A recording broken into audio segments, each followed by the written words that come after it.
Magandang gabi po. Bumubuti na ang lagay ng sanggol na dalawa ang ulo na isinila sa Fabella Memorial Hospital, Kamakalawa. Pero maigpit pa rin siyang binabantayan ng mga doktor sa Philippine Heart Center kung saan siya dinala. Nakatutok si Marisol Abduraman. Sa ngayon, magandang heart rate niya, magandang oxygen saturation which is 100%. We're not having any signs of distress sa kanya.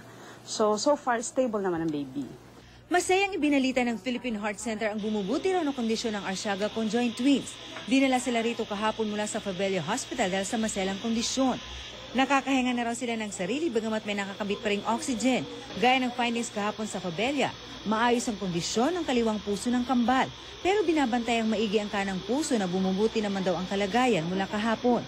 Pinapadaan pa rin sa swero ang kanilang pagkain. Di pa rin sila pwedeng makadede sa ngayon dahil nakatakda silang sumailalim sa CT Angio. Dito makikita ang kompletong anatomy ng kambal kasama na ang mga ugat.